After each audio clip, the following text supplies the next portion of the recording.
All right, my developmental psychology students, it's time to go through puberty. No, you don't have to go through the physical experience again. We are going to go over puberty. I know it's a lame joke. I always do it. Forgive me. Puberty. So many fond memories of puberty, right? All right, so why am I bringing up puberty now? We're going to start the unit on adolescence. We're going to start talking about adolescent development, gearing up for when we get to talk about adult development.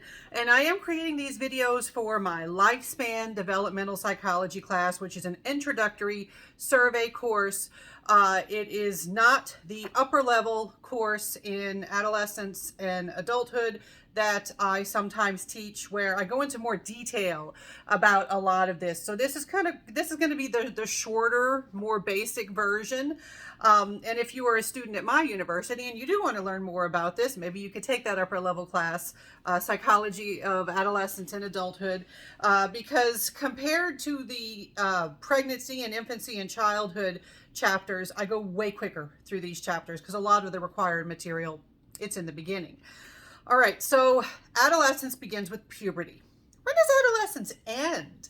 Technically, adolescence ends when your body is done with physical growth. Physical growth is complete, including all the bones fuse, and the last ones for a lot of people, the wrists fusing. And we often say adolescence is about age 11 to about age 18, but we now know that technically with the physical growth, many individuals, especially those that are biologically male, they will still be growing, at least at the skeletal level, into their 20s. But we're talking about age 11 to about age 18, and it definitely begins with puberty. And not everybody experiences puberty at the exact same time, but around age 11 is when, yeah, that's going on for your average typical individual. So what are we talking about here? All right, you probably heard these terms. So we are talking about the first onrush of hormones, those hormones, those chemical messengers.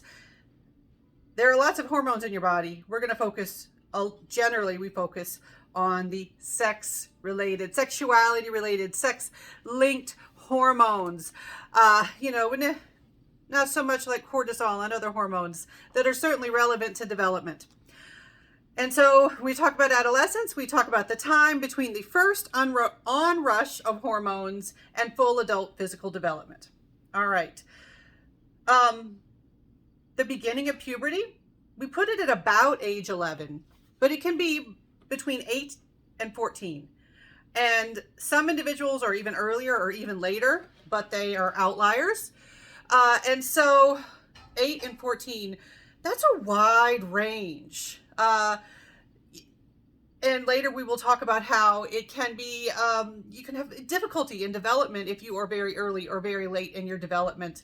But there's a wide range of when puberty is happening. And if you think back on your own development, if you had any interactions with other kids, you probably remember that there were people who were ahead, people who were behind, people who developed earlier or later than other adolescents, other kids in your elementary school, middle school, high school. And so when we think puberty, think rapid physical growth. It's not so much how much of it, it's how quick it goes. And the biggie, sexual maturation. When we talk about sexual maturation, we are talking about either the ability to become pregnant in those with a female reproductive system, or the ability to make someone pregnant, those with a male reproductive system. Previously, I mentioned how, in addition to male and female as the options for biological sex, there are intersex individuals, and some intersex individuals do not develop the capability for reproduction. Some do. Some intersex individuals can become pregnant or get someone pregnant. It depends on the specifics of their development and what features they do exhibit, they do possess. So let's keep that in mind too. So for those with a female reproductive system, actually, I'm going to pause one moment and get my notes straight. All right, my notes were all mixed up. that happens. There's so many things can be covered in this chapter.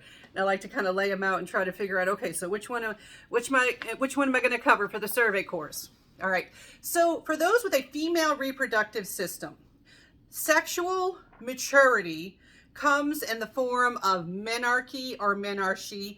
I've heard it pronounced both ways. There are many things where I'm always trying to figure out what is the exact right pronunciation. Have all of my professors been pronouncing it wrong, or have I just been reading it and assuming it was pronounced a certain way?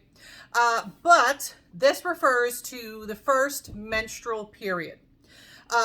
Very importantly, the first menstrual period happens after ovulation has happened. So when someone experiences menarche, I'm going to pronounce it that way, they have ovulated at least once.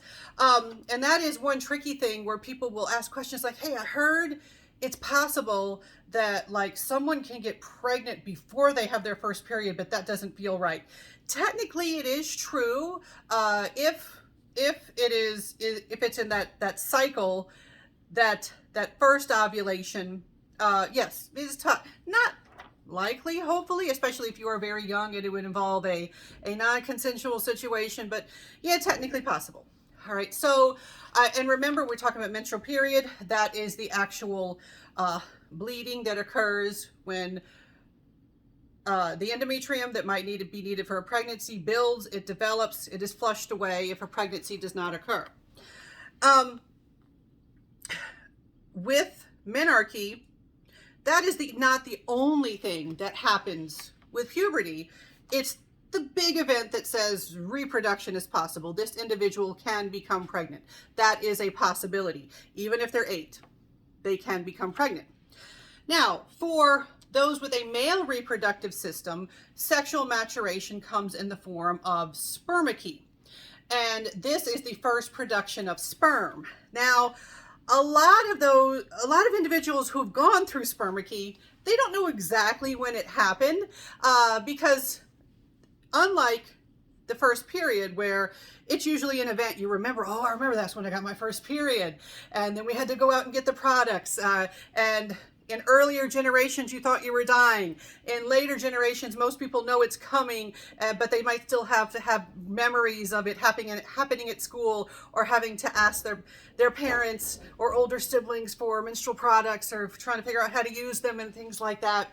All right, but a lot of individuals who menstruate will have memories of their first menstruation, but people who produce sperm, they often don't know exactly when they started producing sperm, because you get erections before spermarche. You even ejaculate before spermarche. Now, I'm not teaching in person right now, but when I do teach in-person classes, I often have that moment where I'll have at least one student who just does the shock face, like, oh, she said ejaculation. Folks, it's relevant. We're talking about puberty. We're talking about reproduction. It's part of it. If you can't deal with that topic, that's a you thing, not a me thing. I'm not going to censor biological terms, medical terms. So you ejaculate before you actually do produce sperm, if you can produce sperm. And so the ejaculate at first does not have sperm in it. Eventually, you produce sperm, and there's sperm in the ejaculate. You could do testing, like in a medical office, they could analyze the sperm to see if there's sperm in it and how much, but most people don't do that unless you're being tested for a medical condition related to sperm production, related to sexual development. Typically, people are not going to know exactly when that happened. So a lot of times, when researchers or individuals are trying to figure out if someone has experienced spermarche, they will kind of get an indirect estimate, and they'll ask about when nocturnal emissions began for an individual. And for in-person classes, sometimes I'll say, okay, who is comfortable talking about these topics? Who can explain what nocturnal emissions is? And I'll have a lot of students who are like, I know, but I'm not going to say because that's dirty, nasty talk. I can't say that. All right, so what we are talking about in everyday language, I believe the young folks are still calling them wet dreams. All right, so someone wakes up, their sheets are sticky because they ejaculated in the night. And we don't know if there's sperm in the ejaculate, but that is a good rough indication of when nocturnal emissions began. That's a good indication. Well, that individual, if they haven't gone through Spermarche, it's coming, you know, it's there. They are probably have experienced puberty. So you can look at that if you're trying to determine if somebody experienced early or late puberty. You can look at nocturnal emissions. Now, we focus on these major events because they are the ones that mean you can reproduce. Pregnancy is a possibility for this individual, and for many, you know, very practical reasons, we worry about that. You know, we get concerned about that. We focus on that. That is a big one. You know, that is a big life transition that would happen if this individual was to experience a pregnancy or contribute to a pregnancy. But other things happen as part of puberty. So let's go way back to the beginning, all right? Before you have Spermarche or Menarche, what leads up to all of this happening? What leads up to all of those bodily changes where people start looking different and they start stinking and they start having body hair? What makes all of this happen? All right, so we have to go back to a part of the brain called the hypothalamus. Right, the hypothalamus, and this is not a neuroscience class, so I'm going to keep it kind of basic and simple. But the hypothalamus is very much involved in the puberty sequence, and so the hypothalamus sends a signal to the pituitary gland. All right, the pituitary gland, and actually kind of in the back of the brain there. Again, very simple version, not a neuroscience, not a biopsych class. All right, so the hypothalamus sends a signal. And then you have hormones that are sent to the adrenal glands. All right, the adrenal glands are on top of the kidneys. You might remember that from our previous class. It's okay if you do not. All right, and the adrenals, they get the signal, and then they start their part in the process, and they enlarge the gonads. What are the gonads? Sometimes I have students be like, are those the nads? Yes, probably. In my day, that's what that was the abbreviation for.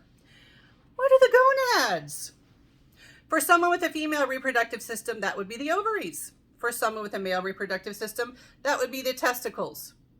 Sometimes I'll have students be like, I'm not sure what testicles are, because I do live in an area where some people do not get any sex ed whatsoever. And their parents are like, I will not discuss that with you.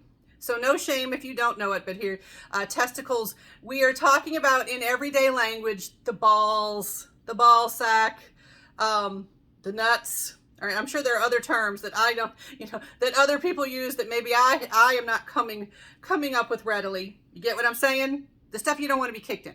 All right. And the testicles are important because that's where sperm is produced inside. Ovaries are important because that's where the follicles are that can be that can lead to ovulation, where you can have an ovum ready to be fertilized by a sperm. In other words, to use previous terminology from previous videos, the gametes are formed or come from the gonads, and the gonads get bigger. They enlarge. All right, so the gonads get bigger, and then you have a rush of sex hormones. We are going to focus on androgens and estrogens. For androgens, we focus on testosterone. For estrogens, we focus on estradiol. Both male and female reproductive systems involve both types of hormones, but it's the amount, the level. When we talk about male puberty, you see a lot of things linked to testosterone, to the androgens. For female puberty, you see a lot of the changes linked to estrogens, or particularly estradiol.